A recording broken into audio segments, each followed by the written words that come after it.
Hello, dear friends. I'm Roland Gunter, homeopath in Royston on Vancouver Island.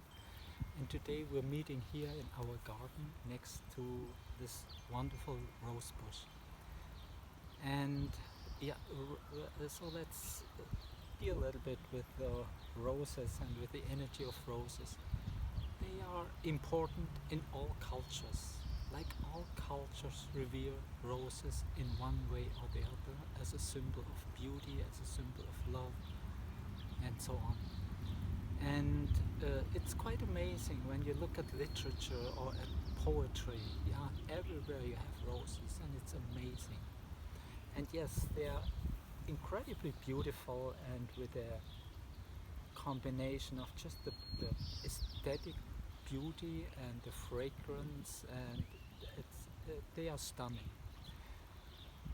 Once I, but they also have a second side. That's when you touch into them and to come out with a scratch and bleeding. That's the other side. That's the thorns, and that's an incredibly important part of rose. They would not be who they are and what they represent without that.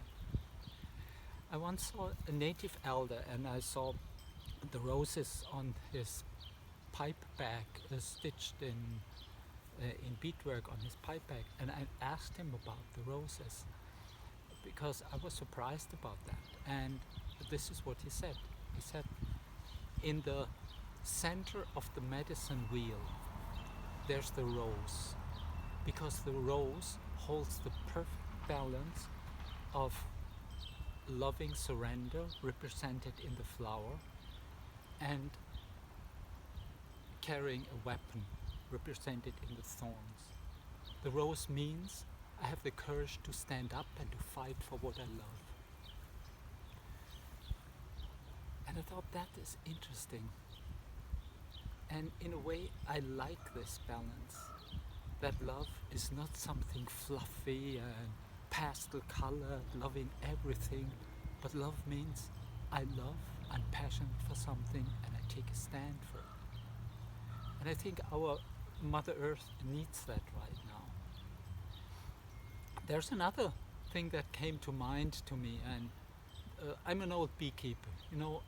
For many years I kept bees, and I love them, so I'm biased in that. For me, the bees are something that similar to the roses. Yeah, the bee and the honey, the sweetness, but they carry a stinger. That's the other side. Yeah, and as a beekeeper, you get to know that pretty intimately, and um, and as beekeepers, since we also we influence the aggression, the aggressivity of our hives.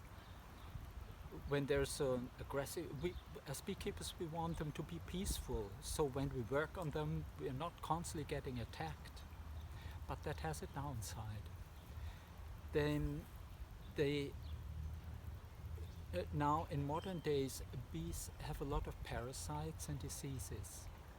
And what we see is that the ones that are more aggressive fare way better because they clean more aggressively and clean out also many of the parasites themselves. And these hives survive better.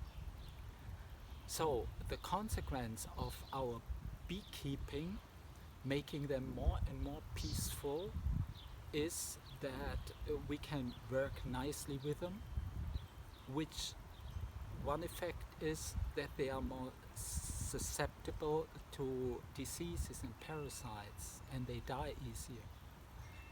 And for me, the bees are something so lovely. They represent something like the roses in the roses represent in the plant kingdom, the bees represented in the animal kingdom. Like you can say, chemically, the bee and the wasp is pretty much the same. It's not many different substances, but energetically, it's total difference. In spite of the bees fighting viciously for their hive, as long as it's a healthy bee. So for me, somewhere there's the same message. We need a certain aggressivity, we need a certain ability to stand up for ourselves, to hold our space, to say no and fight for that in order to stay healthy. And love does not mean I'm allow everything to be done with me. Love is not the perfect victim. Love means to fiercely stand up for what we love. And I think this kind of fierce love is what Grandmother Earth wants from us these days. Maybe I leave you with that. And yeah, think about it. And when you see your kids sometimes being wild and rough and aggressive, yeah, maybe it's not all that bad. It needs a little bit a guidance where it's appropriate and where not. But the ability to stand up for yourself is really important. And roses do that perfectly, and they do that in perfect beauty. So I think what we learn from roses and from bee, that we use anger and aggression and even weapons in love. Okay, that's for today. Enough for today. Yeah. Thank you for listening, and see you another time.